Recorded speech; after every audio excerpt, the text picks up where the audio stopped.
Hello guys, welcome back to my channel. आज हम पढ़ेंगे पार्ट फिफ्थ और प्रीवियस पार्ट 4 में हमने पढ़े थे subdivisions of past tense. Past tense का पढ़े थे इंडेफिनिट और पास्ट कंटिन्यूअस टेंस। आज हम पढ़ेंगे past perfect and past perfect continuous tense. तो आइए देखते हैं कि पास्ट परफेक्ट टेंस क्या है। सबसे पहले हम इसका स्ट्रक्चर पढ़ेंगे। Past perfect tense, past perfect tense क्या होता है, इसका स्ट्रक्चर क्या होता है देखिए। सब्जेक्ट, इसमें लगता है सब्जेक्ट प्लस इसमें जो वर्ब की जो हेल्पिंग वर्ब है वो हैड यूज होगी। सब्जेक्ट प्लस हैड प्लस जो मेन वर्ब होगी वो वर्ब की थर्ड फॉर्म प्लस ऑब्जेक्ट। जब हम इसका नेगेटिव पढ़ेंगे तो होगा सब्जेक्ट, जो नेगेटिव सेंटेंस होगा हमारा वो होगा सब्जेक्ट प्लस जो हेल्पिंग वर्ब है हैड, उसके साथ नॉट का यूज होगा प्लस वर्ब की थर्ड फॉर्म प्लस ऑब्जेक्ट। और इसका जो इंट्रोगेटिव सेंटेंस होगा वो होगा जो हेल्पिंग वर्ब है वो सामने आ जाएगी had plus subject plus verb की थर्ड फॉर्म प्लस ऑब्जेक्ट, और इंट्रोगेटिव में हम ऐड करते हैं क्वेश्चन मार्क। अब हमें जानना यह है कि जो हैड हेल्पिंग वर्ब है वो किसके साथ, सिंगुलर के साथ यूज होगा या प्लूरल के साथ। तो इसमें दोनों के साथ हैड ही यूज होगा। क्यों? क्योंकि जब प्रेजेंट परफेक्ट टेंस पढ़ते हैं तो सिंगुलर के साथ हैज और प्लूरल के साथ हैव यूज होता है, बट पास्ट परफेक्ट में सब्जेक्ट सिंगुलर हो या प्लूरल हो, जो हेल्पिंग वर्ब होगी वो सिर्फ और सिर्फ हैड होगी। हम इसका ऑफ पास्ट परफेक्ट टेंस, सबसे पहला एग्जांपल है, हम सब्जेक्ट ले रहे हैं, एक सिंगुलर लेंगे एक प्लूरल लेंगे। मान लीजिए हमने सिंगुलर सब्जेक्ट लिया ही हेल्पिंग वर्ब हैड, वर्ब की थर्ड फॉर्म कुक्ड, और ऑब्जेक्ट मान लेते हैं कि वो पास्ता बना रहा है, तो ही हैड कुक्ड पास्ता। ये पास्ट में हो गया, ये पास्ट परफेक्ट टेंस के एग्जांपल पढ़ रहे हैं हम। जब इसका हम नेगेटिव बनाएंगे तो ही हेल्पिंग वर्ब हैड, उसके साथ हम नॉट का यूज करेंगे, फिर कुक्ड पास्ता। जब हम इसका इंट्रोगेटिव बनाएंगे मतलब क्वेश्चन, तो हैड जो हेल्पिंग वर्ब है वो सामने, फिर ही कुक्ड पास्ता, और इसमें ऐड हो जाएगा क्वेश्चन मार्क क्योंकि ये क्वेश्चन है। नेक्स्ट हम यूज कर रहे हैं प्लूरल सब्जेक्ट जिसके साथ भी हैड यूज होगा, जैसे for example they had played, क्योंकि प्ले की थर्ड फॉर्म होती है प्लेड, और ऑब्जेक्ट है cricket. They had played cricket. Negative sentence हो जाएगा दे had not played cricket, they had not played cricket. And last interrogative sentence होगा हेल्पिंग वर्ब सामने, फिर दे प्लेड क्रिकेट, इसमें ऐड होगा क्वेश्चन मार्क क्योंकि ये एक इंट्रोगेटिव सेंटेंस है, मतलब हमने इसको क्वेश्चन बनाया। Subdivision of past tense is the past perfect continuous tense. It is the last subdivision of past tense. So structure of past perfect continuous tense is subject plus had plus been plus verb की first form plus ing plus object plus for since plus time.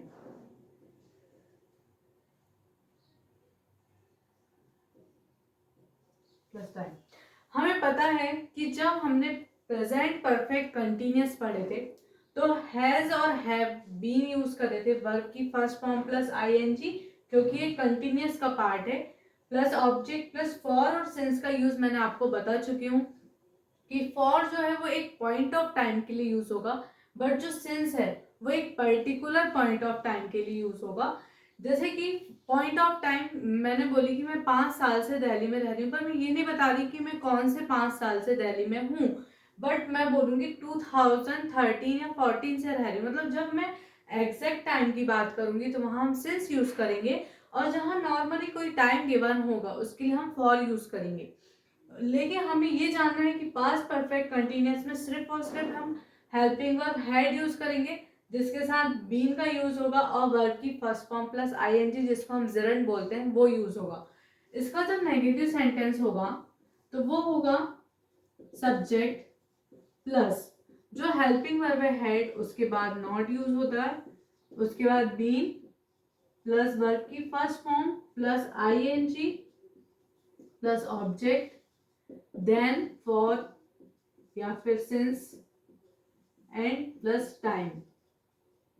जब हम इस sentence का interrogative sentence बनाएंगे, interrogative sentence का structure होगा had जो कि हेल्पिंग वर्ब है वो सामने, फिर subject plus been plus verb की first form plus ING plus object plus for since time, and इसके साथ ऐड होगा क्वेश्चन मार्क क्योंकि एक इंट्रोगेटिव सेंटेंस है। अब इसके एग्जांपल से हम समझेंगे कि किस तरीके से पास्ट परफेक्ट कंटीन्यूअस टेंस के एग्जांपल बनेंगे। तो पास्ट परफेक्ट कंटीन्यूअस टेंस, तो हमने देखा कि पास्ट परफेक्ट कंटीन्यूअस में जो हेल्पिंग वर्ब है वो हैड, उसके साथ बीन यूज होगा और वर्ब की फर्स्ट फॉर्म प्लस आईएनजी। तो हम एग्जांपल देखते हैं। इसमें जो सिंगुलर सब्जेक्ट है या फिर प्लूरल, दोनों ही सब्जेक्ट में हम हेल्पिंग वर्ब हैड यूज करेंगे। सबसे पहले हम सिंगुलर सब्जेक्ट का एग्जांपल देखते हैं। He had been cooking pasta. अब देखिए he had been cooking pasta, इसके बाद फॉर या सिंस का यूज होगा, तो मैं पहले फॉर का यूज बताती हूँ। For 1 hours, negative sentence. He had not been cooking pasta for 1 hours. Then interrogative sentence, had he been cooking pasta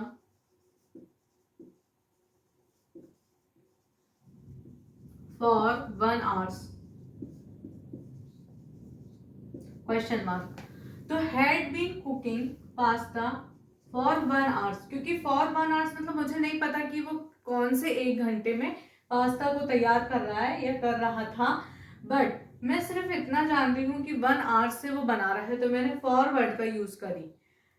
फिर जब मैंने नेगेटिव बनाया तो हेड के साथ नॉट यूज हो गया और इंट्रोगेटिव में हेड सामने आ गया और इसमें ऐड हो गया क्वेश्चन मार्क। अब हम पढ़ेंगे इसी सेंटेंस का सिंस में कि जब हम अगर वो पास्ता बना रहा है लेकिन हम सिंस वर्ड का यूज करेंगे तो हम किस तरीके से करेंगे, हम उसको देखेंगे। नंबर सेकंड जिसमें हम सिंस का यूज करेंगे, एग्जांपल सेम वही ले रहे हैं हम समझने के लिए।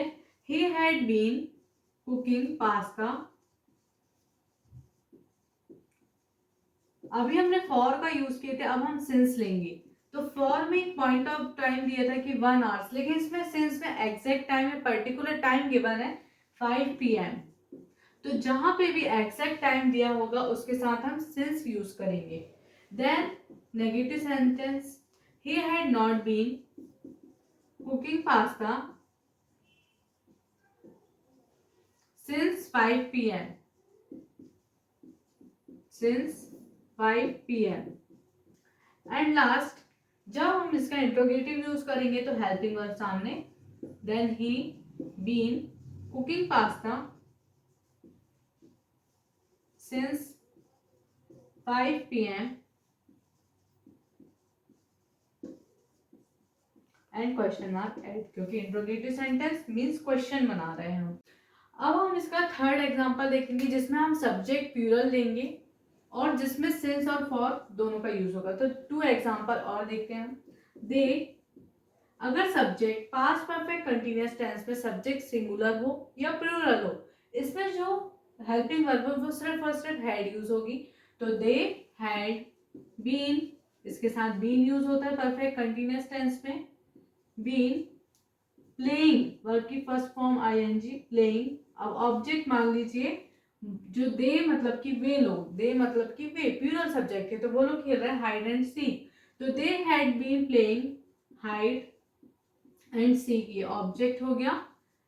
अब इसके बाद फॉर 3 आवर्स, मतलब मुझे नहीं पता कि वो कितने टाइम से खेल रहा है, एग्जैक्ट नहीं पता, बस इतना पता है कि 3 घंटे से वो लोग खेल रहे हैं, तो मैंने फॉर वर्ड का यूज करी। जब मैं इसका नेगेटिव सेंटेंस बनाऊंगी मैं, तो they had not been playing hide and seek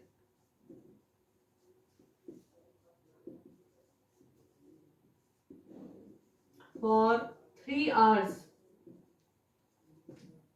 And last interrogative, had they been playing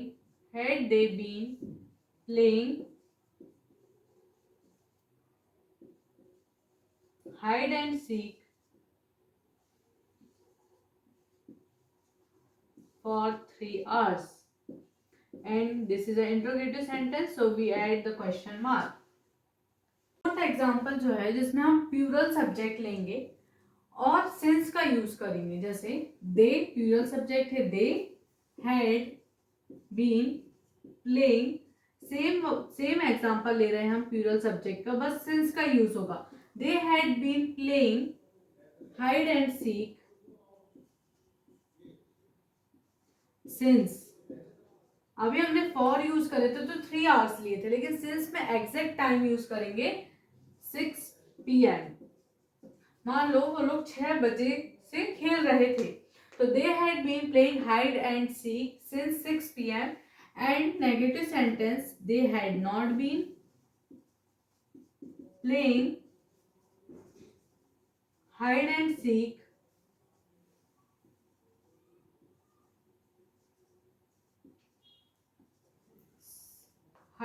seek since 6 PM. And last question, had they been playing hide and seek